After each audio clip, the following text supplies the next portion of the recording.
محمد الرسول اللہ صلی اللہ علیہ وسلم نے پڑھی ہے۔ اب نماز میں دیکھیے، میں نے آپ کو بتایا ایسی کون سی چیز ہے جو آپ نے نماز میں نہیں مانگی ہے۔ دیکھیے نماز اللہم باعث، ابھی میں نے بتایا تھا اللہم باعث بینی و بین خطایا، دیکھیے دعا ہی تو ہے، دعا ہی تو ہے۔ اب آپ کہہ رہے ہیں اہدنا الصراط المستقیم، اللہ ہم کو سیدھا راستہ چل پہ چلا، یہ دعا ہی تو ہے۔ اب آپ سجدے میں گئے سبحان ربی الاعلیٰ، دعا ہی تو ہے۔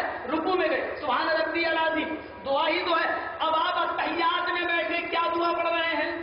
التحیات میں بیٹھے کیا دعا پڑھ رہے ہیں؟ سجدہ کیا سبحان ربی الاعلیٰ، پھر اٹھے اور پھر آپ نے سجدہ کیا، لیکن دونوں سجدوں کے بیچ میں آپ نے بیٹھ کر کیا دعا پڑھی؟ دونوں سجدوں کے بیچ میں بیٹھ کر کیا دعا پڑھ رہے ہیں؟ اللہم اغفر لی وارحمنی وہدنی وعافنی وارزقنی۔ جانتے ہیں اس کا ترجمہ کیا ہوا؟ اللہم اغفر لی، اے اللہ تم مجھے بخش دے، وارحمنی، اے اللہ میں نے بہت گناہ کیے ہیں تو مجھ پر رحم فرما، وہدنی، اور اللہ میں بہت بڑے گمراہی کے راستے پہ چلا تو مجھے ہدایت دے، تو مجھے سیدھے راستے پہ چلا، وعافنی، میں بیمار ہوں تو مجھے عافیت دے، مجھے صحت و تندرستی عطا فرما۔ اور کیا مانگتے ہو آپ؟ وارزقنی، اللہ مجھے روزی روٹی دے، رزق حلال دے۔ آپ نماز میں دعا مانگ رہے ہیں، اچھا آپ سلام پھیرا آپ نے السلام علیکم ورحمۃ اللہ، اب آپ کیا مانگو گے ذرا بتاؤ مجھے؟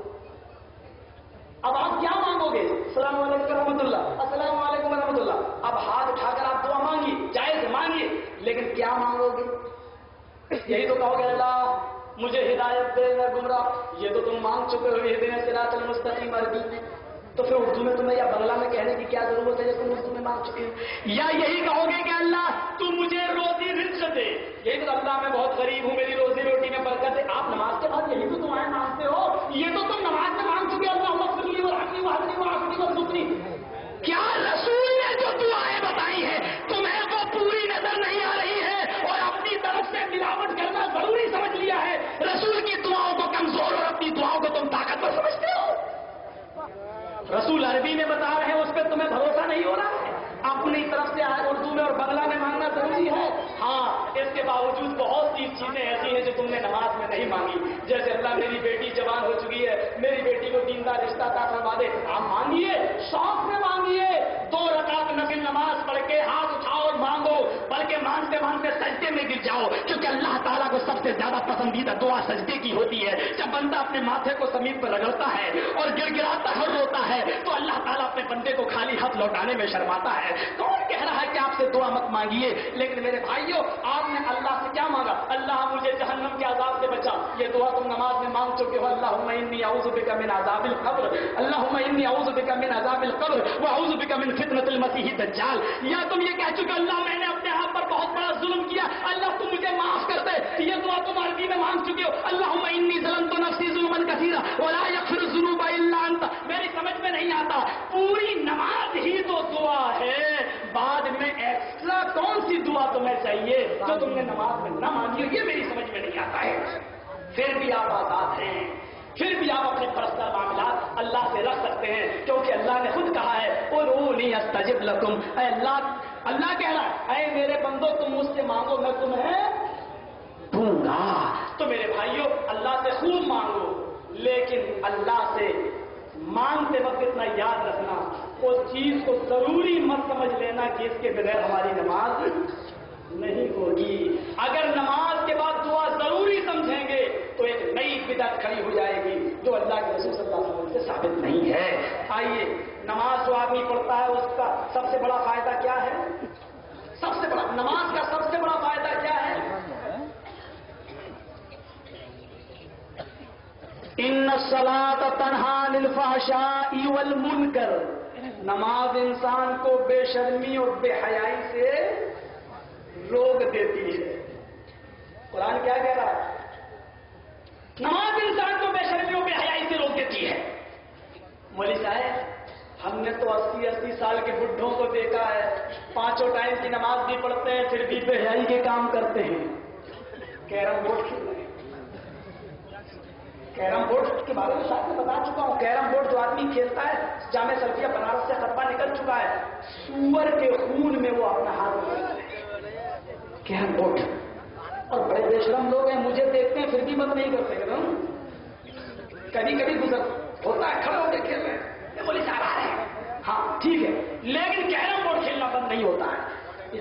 جس قوم کے اندر یہ بے شرمی آ جائے کہ اپنے عالموں کو دیکھ کر بھی وہ غلط چیزیں بند نہ کریں تو سمجھ لیجیے گا کہ وہ قوم جو جے پور میں کھیلا گیا اس کا سٹا لگایا گیا. بولا آفریدی کتنے چھکے لگائے؟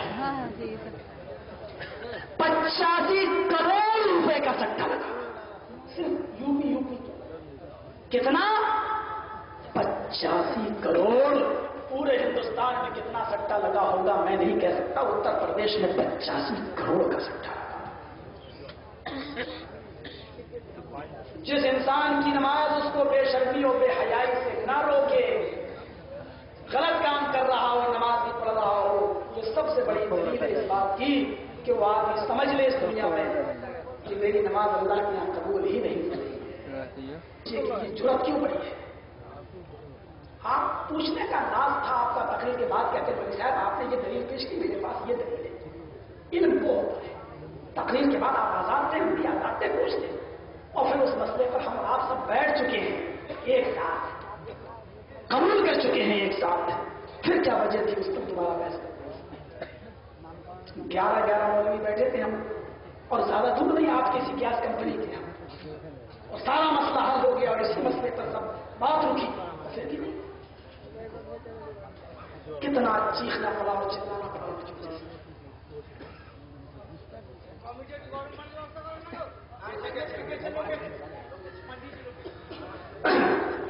بمبئی میں گیا،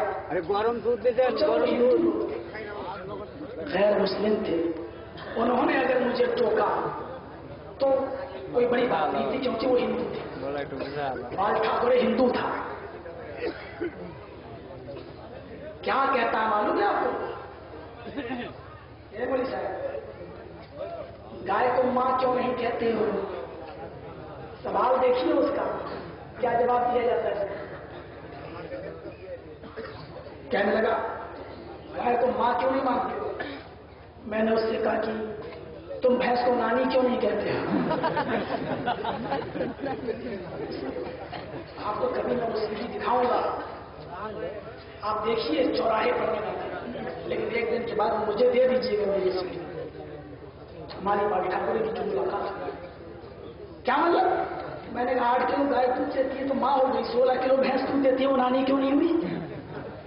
اس طریقے سے سوال.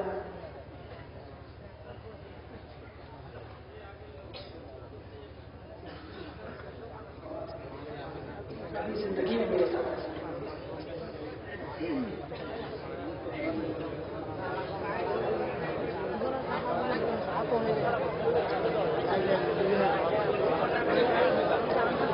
چائے والے تو چائے لے لو نا. مداندھیکارم ناشم ودھایم ہتدودیتے وویکا. اجان ہیتو کے موہ مداندھیکارم ناشم، محمد آئیں گے اندھیرے کو ناش کریں گے. کسی کے لیے بھاگنے کا کوئی راستہ نہیں ہے، کسی ہندو پنڈت کے لیے بھی بھاگنے کا راستہ نہیں. محمد آئیں گے، کس کا انکار کرو گے تم؟ اندھکارم ناشم، اندھیرے کو ناش کریں گے، اندھیرے کو ختم کر دیں گے، اندھیرے کو مٹائیں گے. ہتدودیتے وویکا، وہ بہترین مارگدرشک. جو بیماریاں پھیل رہی ہیں کینسر کی وہ ختنہ نہ کرانے کی وجہ سے ہیں، لہذا ہندوؤں کو بھی ختنہ کرانا چاہیے. جب میڈیا والے میرے پاس آئے دلی میں تو میں نے ان سے کہا کہ اڈوانی جی یہ مشورہ دے رہے ہیں کوئی ہندو عمل نہیں کرے گا. تو میڈیا والوں نے کہا کہ پھر کیا کرنا چاہیے؟ اڈوانی جی تو صاف کہہ چکے ہیں کہ ختنہ کراؤ تو ہندوؤں کو کرانا چاہیے. میں نے کہا اڈوانی جی سب سے پہلے اپنا ختنہ کرا لیں، سارے ہندو اپنے آپ کرانا شروع کر دیں گے. یہ سب سے بڑی دلیل ہوتی ہے. ایک مولوی اگر عمل کرنا لگے گا تو پبلک اپنے آپ عمل کرنے لگے گی. جب قوم کا رہبر اڈوانی ہے، ہندوؤں کا ہندوتو وہ سنبھالے ہوئے ہیں، اگر وہ ختنہ کرا لے تو سارے لوگ ختنہ کرانے لگیں گے.